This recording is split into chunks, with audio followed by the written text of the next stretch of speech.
Question number 2, the Honourable Leader of the Opposition. Mr Speaker, my question is to the Prime Minister.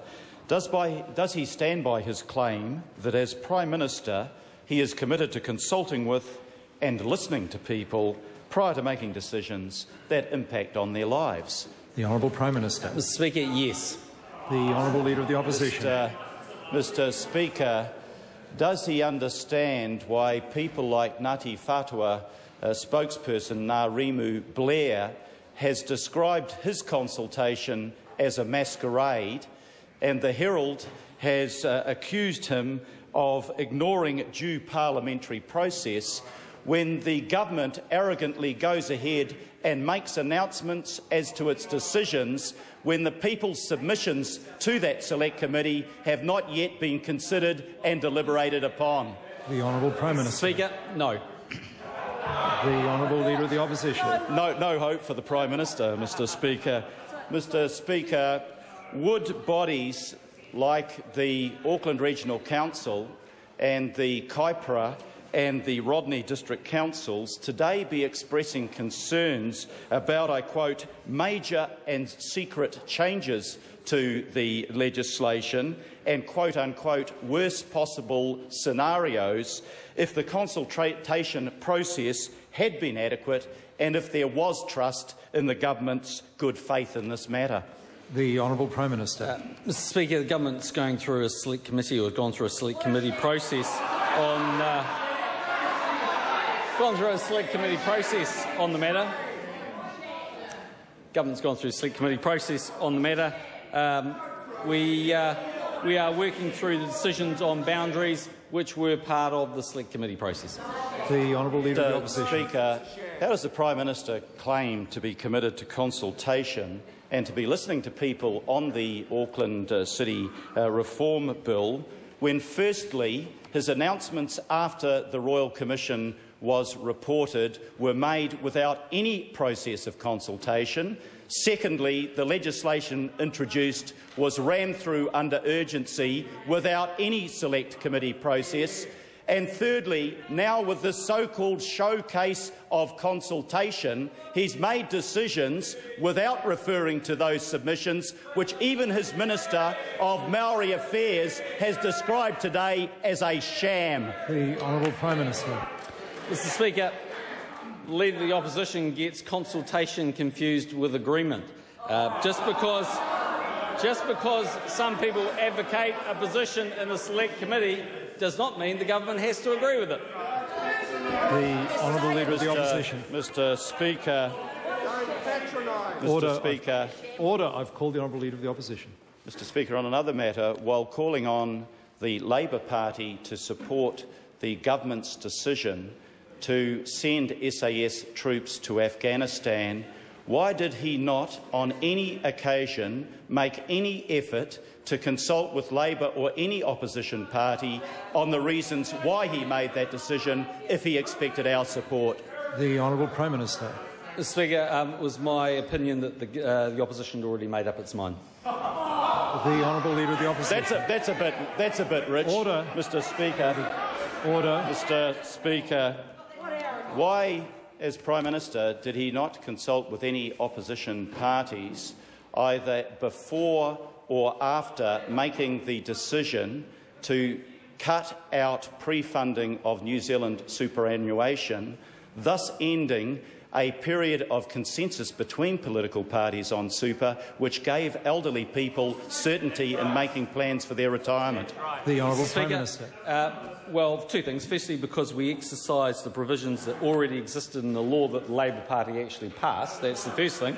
And secondly, unlike the Leader of the Opposition, I don't currently live on Mars and presume that the country is not going through an economic recession and that some changes might be necessary. John Biscan. Thank you, Mr Speaker. A supplementary to the Prime Minister. Is he prepared to listen to the 87% of Kiwis who voted no in the referendum and support my private member's bill? The Honourable Prime Minister. Mr Speaker, firstly, we are listening to the 87%, and that is why we are in a position to be... If you want. You can be on it. It'll give you something to do because you haven't got much else to do. Order. The Speaker. Order. The Speaker is not going to be on it. I'm sure they'll let you out of primary school early to do that. Order. Anyway, sorry, Order. Mr. Viscount. Order. The Prime Minister. Order. The Speaker's on his feet, and there will be silence. The honourable member just be a little more courteous. I might advise the Prime Minister, the Speaker left primary school quite a while ago, sadly, with advancing years. But he must not refer to the Speaker in answering the questions. I think we've heard enough of that answer. Point of order, the Honourable Rodney Hyde. We haven't begun to hear the answer yet. The question was from John Biscow, and therefore I'll ask the Prime Minister to answer it.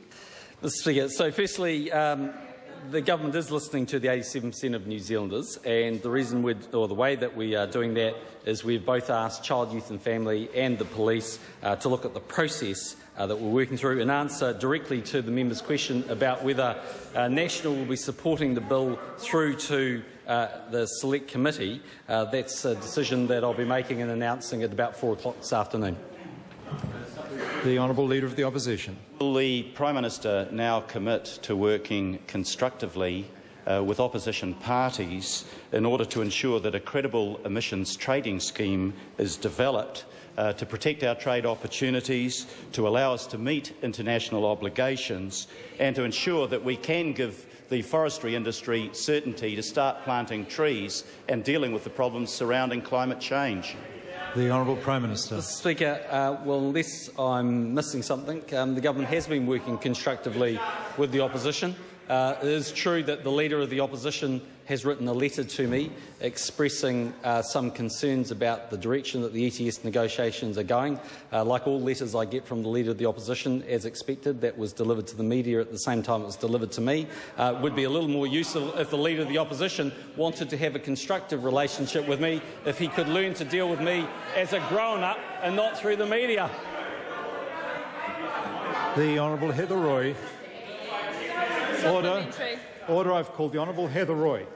Thank you, Mr. Speaker. Does the Prime Minister agree with the following statement, backed by 87% of New Zealanders? I quote, "If the reality is that no one is ever going to be prosecuted for lightly smacking their child, then don't make it illegal, don't make it a crime. It's poor lawmaking to write a very strict law and then trust the police and the courts not to enforce it strongly," end quote, made by John Key in April 2007, and if not, what's changed? The Honourable Prime Minister. Well, very simply, what changed actually was there was an amendment that was put up. The amendment basically ensured, I believe, that the police had quite clear guidelines in the way that the law would be administered. And at this point, you've got to say the evidence strongly supports that the law has actually been administered the way the amendment was designed. Hone Harawera. Tēnā koe, Mr. Speaker. Tēnā tātou katoa te whare. Does the Prime Minister stand by his speech from the throne when he promised to see Māori standing strong, economically independent and fulfilling the complete promise of their potential? And how does he reconcile Cabinet's recent failure to address the significant underrepresentation of Māori within local government with that earlier promise? The Honourable Prime Minister. Mr. Speaker, yes, I do stand by that statement, and it's been my view, actually, that in terms of representing Mana Whenua, actually an advisory participation committee is the best way of doing that.